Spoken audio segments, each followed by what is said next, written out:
처음 교회로 회복하는 교회라는 제목으로 함께 말씀 나누겠습니다. 조디아티 목사님이라는 분이 계시는데 이분이 30년간 목회를 경험하면서 현대 교회의 모습을 살아있는 교회와 죽어가는 교회로 구분을 해 놓았습니다. 살아있는 교회는 어떤 교회인가, 죽어가는 교회는 어떤 교회인가라는 것을 우리는 알 수가 있어요. 이렇습니다. 살아있는 교회는 공간이 늘 모자라지만 죽어가는 교회는 공간을 염려하지 않는다. 살아있는 교회는 아이들 소리로 시끄럽지만 죽어가는 교회는 조용하다. 살아있는 교회는 일꾼이 부족하지만 죽어가는 교회는 일꾼을 찾을 필요가 없다. 살아있는 교회는 예산을 초과해서 쓰지만 죽어가는 교회는 은행에 잔고가 많다. 살아있는 교회는 지금 드리는 사람이 많지만 죽어가는 교회는 옛 일을 티내는 사람이 많다. 살아있는 교회는 바쁘지만 죽어가는 교회는 편하다. 이렇게 이야기를 했습니다. 여러분, 우리 교회의 모습은 어떠신가요? 살아있는 교회인가요? 죽어가는 교회인가요? 교회의 생명력은 교회 성도들의 관심사를 보면 알 수가 있습니다. 만약에 교회 성도들이 하나님의 일을 관심을 갖고 묵상하고 기도하고 찬양하고 서로 격려하고 은혜 나누기를 기뻐하면 살아있는 교회입니다. 하나님의 일에는 관심이 없습니다. 먹는 것, 노는 것, 취미생활하는 것, 이것에 관심을 가지면 죽어가는 교회라고 할 수가 있습니다. 하나님의 일에 관심을 가져야 합니다. 그래서 살아있는 교회, 생명력 있는 교회가 되기를 주님의 이름으로 축원합니다. 사도행전에 나오는 처음 교회는 어떤 교회였을까요? 복잡한 조직이나 다양한 직분이 있었던 것이 아닙니다. 재정이 넉넉한 교회도 아니었습니다. 재벌이 많고 권력자가 있고 학식이 많은 사람들이 출석하는 교회도 아니었습니다. 평범한 사람들이 모였어요. 하지만 성령을 통해서 교회가 이루어지게 되었습니다. 성령 충만한 교회였다는 거예요. 성령 충만으로 열악한 상황 가운데 있었지만 불가능한 일들을 이루어내는 교회였습니다. 우리 교회가 갈망해야 될 교회는 바로 성령 충만한 처음 교회입니다. 성도 수가 1000명 되고 2000명 되는 그러한 교회를 갈망하는 게 아니에요. 건물이 웅장하고 멋진 교회를 갈망하는 것이 아니라 성령 충만한 교회를 갈망해야 한다는 것입니다. 그러면 하나님께서는요, 부흥을 주십니다. 오늘 본문은 처음 교회의 모습을 잘 보여줍니다. 처음 교회는 어떤 교회였을까요? 처음 교회는 배우는 교회였습니다. 우리 13절 14절 말씀 같이 읽어볼게요. 또 어떤 이들은 조롱하여 이르되 그들이 새 술에 취하였다 하더라. 베드로가 11 사도와 함께 서서 소리를 높여 이르되 유대인들과 예루살렘에 사는 모든 사람들아, 이 일을 너희로 알게 할 것이니 내 말에 귀를 기울이라. 베드로가 성령을 받습니다. 그리고 일어나요.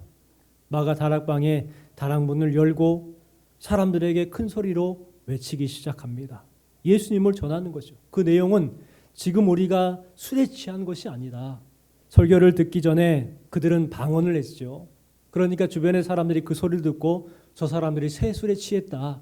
이 새 술이라는 것은 당시에 마시는 그러한 포도주가 아닌 독주를 말합니다. 그들이 독주를 먹고 취했다. 그래서 저런 이상한 말을 하는 것이다 하면서 손가락질을 합니다. 그렇지만 베드로가 설교한 것을 듣고 나서 그들의 마음 가운데 찔림이 왔습니다. 깨닫고 가슴을 치면서 회개를 했고 눈물을 흘리면서 세례를 받지요.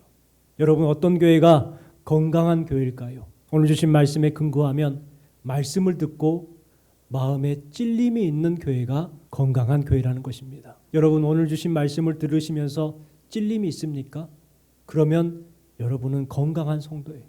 건강한 성도는 말씀을 들을 때에 그 말씀을 듣고 내 마음에 찔림이 있어야 건강한 성도인 거예요.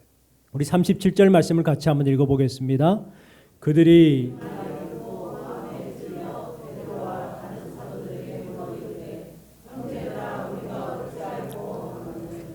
베드로의 설교를 들은 사람들에게 나타난 반응이 뭐였어요? 마음에 찔려 우리가 어찌할꼬 이렇게 말합니다. 탄식했다는 거예요. 그로 인해서 120명으로 시작했던 처음 교회는 무려 3000명이 세례를 받는 부흥을 경험합니다. 그리고 이방 사람들이 칭찬하는 성령의 역사를 경험하는 교회가 되었습니다. 이 놀라운 역사가 일어나게 된 이유를 말씀에서 발견할 수가 있어요. 가장 첫 번째는 뭐냐면 그들이 이 말을 듣고 마음에 찔렸다는 거예요. 베드로의 설교를 들은 사람들은 유대인들이었습니다. 유대인들은 어떻습니까? 종교적 우월성을 가지고 있는 사람이라고 자칭하는 사람들입니다. 내가 더 잘한다는 거예요. 그런데 베드로의 설교를 들을 때는 어땠어요? 쥐 죽은 듯이 가만히 설교를 들었습니다. 설교에 귀를 기울였어요. 베드로의 설교는 어떤 설교였을까요? 기교를 부리는 설교였을까요? 웅변학원에 가면은 그 원고에다가 그때 당시 해야 될 걸 씁니다. 손을 든다. 더 크게 외친다. 옆에다 써놓거든요. 그리고 눈물을 흘린다. 이렇게 써놓습니다. 그런데 요즘 설교 원고에도 그런데요. 운다라고 써놓는다는 거예요. 기교를 부리는 거예요. 기교를 부리는. 그런데 1부 때 설교할 때도 눈물을 흘렸는데 2부 때도 눈물 흘리고 3부 때도 눈물을 흘린다는 거예요. 기교죠, 기교. 그런 모습을 보여줌을 통해서 감동시키기 위한 기교예요. 그런데 베드로의 설교는 기교나 애화를 들지 않았습니다. 또 감동을 주는 설교도 아니었습니다. 복음적인 내용을 담고 있었어요. 그 설교가 마음을 찌르는 설교였다는 거예요. 지금은 감성을 자극하는 설교를 해야 된다고 이야기합니다. 성도들도 그런 설교를 원합니다. 내 마음을 조금 위로해 줄 수 있는 그런 설교를 원한다는 거예요. 그런데 여러분, 그런 설교는요, 좋은 설교는 아니에요.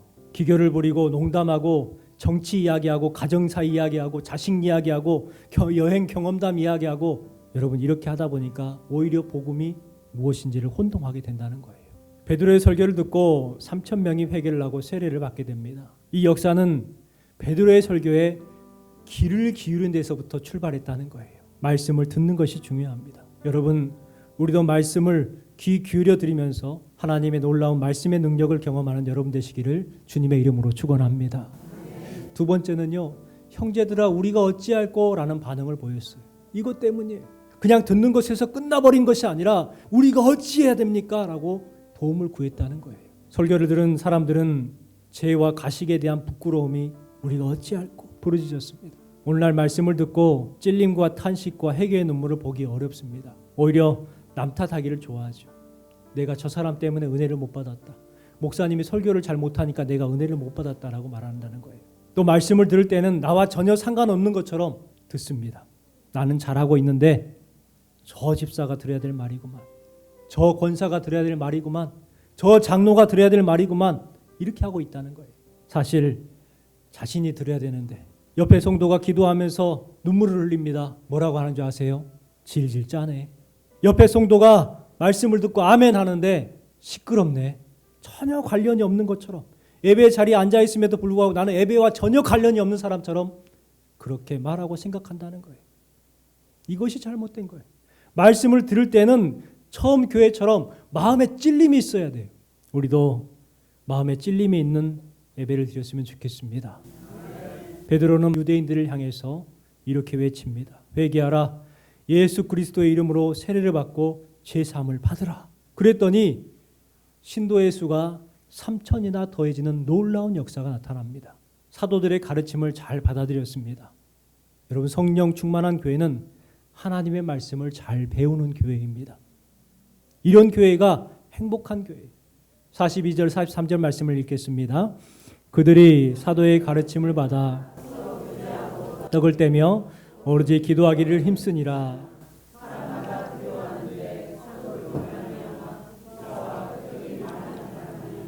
자, 주신 말씀에 보니까 사도들의 가르침을 받고 서로 교제하며 떡을 떼며 기도하기를 힘썼다라고 말합니다. 그리고 43절 말씀에 보니까 사람마다 두려워했다라고 말하죠. 여러분, 무엇을 두려워했을까요? 사도들의 말씀을 들을 때에 무게 있게 들었다는 거예요. 신중하게 들었다는 거예요. 설교는요, 하나님의 말씀으로 받아야 돼요. 하나님께서는 목회자들에게 말씀의 영권을 허락해 주셨어요. 다른 방법으로는 우리에게 말씀을 주시지 않아요. 목회자를 통해서 말씀의 영권을 주셨단 말이에요. 그러면 선포되고 있는 이 말씀이 하나님께서 여러분에게 주시는 말씀이에요. 하나님의 말씀으로 받아들여야 된다는 거예요. 그래야 내 마음에 찔림이 있는 거예요. 사람의 말로 받으면 찔림이 없죠. 그래야 자신의 영혼이 살고 자신의 신앙이 성장하게 되는 것입니다. 여러분, 우리가 해야 될 일은 말씀을 맛있게 받는 거예요. 그리고 아멘 하는 것입니다. 어떤 성도가 그래요. 목사님 저분은 맨날 졸아요. 누구 잘못일까요? 조는 분이 그럽니다. 목사님이 설교를 잘 못하니까 졸지요. 과연 그럴까요? 제가 설교를 하는데 여러분 모두가 주무시면 제가 잘못하는 거예요.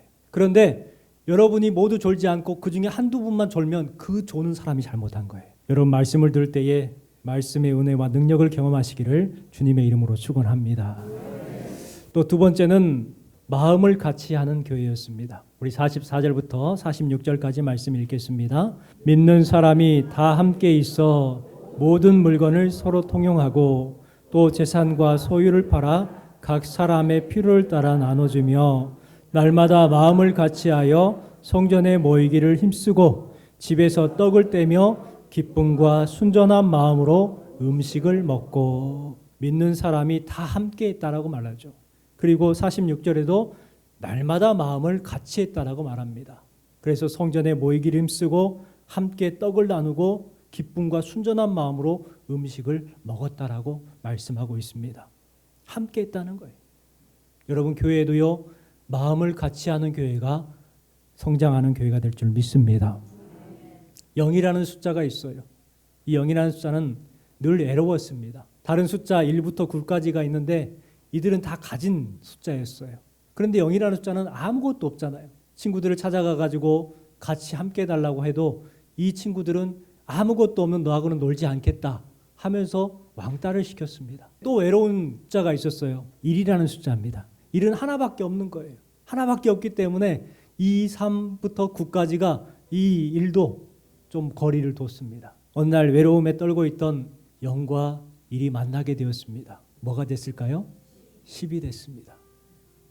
그랬더니 1부터 9짜리가 찾아와 가지고 함께하자 하는 거예요. 그 별 볼 일 없는 숫자들이잖아요. 0 아무것도 없고 1 하나밖에 없는 그 연약한 숫자들 둘이 만났더니 우월한 숫자가 된 거예요. 큰 숫자가 된 거예요. 여러분 교회도 마찬가지입니다. 연약하고 부족한 사람들의 모임이지만 1과 0과 같은 사람들이지만 함께 모여서 같이 하고 마음을 같이 하면 그 안에 큰 역사가 일어나게 됩니다. 교회는 함께하는 교회가 될 때에 살아있는 교회가 되는 거예요.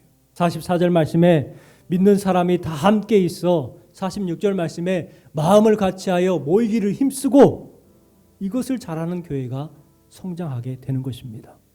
처음 교회는 마음을 같이하기를 뽀하는 교회였어요. 기도하기를 힘썼습니다. 마음을 같이하여서 모든 물건을 서로 통용했던 교회입니다. 오늘 시대는 함께라는 이것을 상실해가는 시대이죠. 예전에 교회에서 혼자서 청소를 하고 있었어요. 그랬더니 어떤 연로하신 집사님이 와가지고 왜 힘들게 혼자 하냐고 야단을 치십니다. 목사님 생각해봐요. 함께하면 재밌잖아요. 즐겁고요. 쉽고 편하고 얼마든지 할 수 있잖아요. 왜 힘들게 혼자 하냐고 저를 야단을 치시는 거예요. 그런데 말입니다. 함께 할 사람이 없다는 거예요. 여러분 우리가 신앙생활하면서 모이기를 힘쓰고 마음을 나누고 서로 위로해주고 격려해주고 세워줘야 합니다.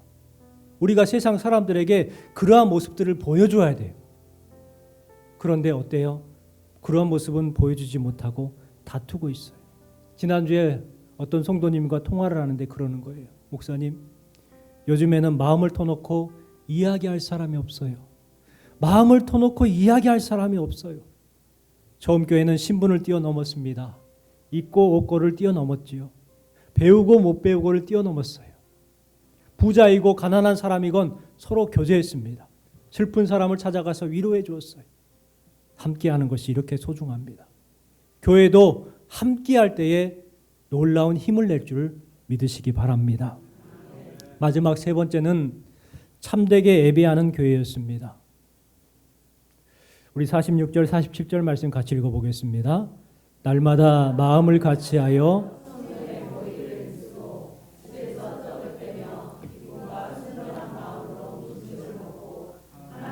찬미하며 또 온 백성으로 칭송을 받으니 주께서 구원받는 사람을 날마다 더하게 하시니라. 하나님께서 우리를 자녀로 택해 주셨습니다. 그리고 성령을 우리에게 보내주셨고 또 첨단 영락교회에 보내주셔서 짝을 이루게 하셨습니다. 하나님께서 우리를 이 교회에 붙여주신 거예요. 왜 그렇게 하셨을까요? 우리를 하나님의 자녀로 택해 주시고 성령을 보내 주시고 교회로 모여서 짝을 이루어 주시고 붙여 주신 이유가 뭘까요? 한 가지입니다. 예배하는 공동체가 되게 하시기 위해서입니다. 다른 거 없어요. 예배를 위해서 이렇게 붙여 주신 거예요. 교회는 예배가 살아야 합니다. 다른 것은 조금 부족해도 괜찮아요. 오늘 나에게 어떤 말씀을 주실까 기대하는 마음으로 말씀을 들어야 돼요. 예배를 드릴 때에 우리가 믿음이 성장하게 됩니다. 여러분, 예배가 뭐예요? 내가 하나님 앞에 합당한 사람이 되도록 나를 조율하는 시간이에요. 더러운 것들, 잘못된 것들, 거짓된 것들, 부족한 것들, 참되지 못한 것들을 다 걸러내는 고침받는 시간이에요. 예배 한번 잘 드리면은요, 문제가 해결받습니다. 예배 한번 잘 드리면 내 가정이 회복되는 거예요. 예배 한번 잘 드리면 비로소 놀라운 복을 누리게 될 줄 믿습니다. 이런 교회가 주님께서 더하시는 교회가 돼요. 말씀해 보세요. 47절 말씀해 보니까 하나님을 찬미하며 하나님께 예배했다는 거예요. 온 백성들에게 칭송을 받게 됩니다. 예배 잘 드렸더니 칭송을 받게 된다는 거예요. 그동안엔 손가락질 받았어요. 그런데 예배를 드리니까 그들이 칭송을 합니다. 그리고요, 주께서 구원받는 사람을 날마다 더하게 하셨다라고 말씀하고 있어요. 더하게 하시니라, 이 말씀은요, 미완료 과거형입니다. 그러니까 현재도 여전히 그와 같이 더하게 하신다는 거예요. 성도들이 함께 모여서 뜨겁게 예배를 드립니다.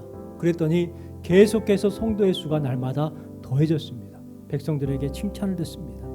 여러분, 우리 교회가 처음 그 교회처럼, 처음 그 성도들처럼 성령의 역사로 사랑의 가족 공동체가 되고 천국 공동체가 되고 성령 공동체가 되는 교회와 성도가 되기를 주님의 이름으로 축원합니다.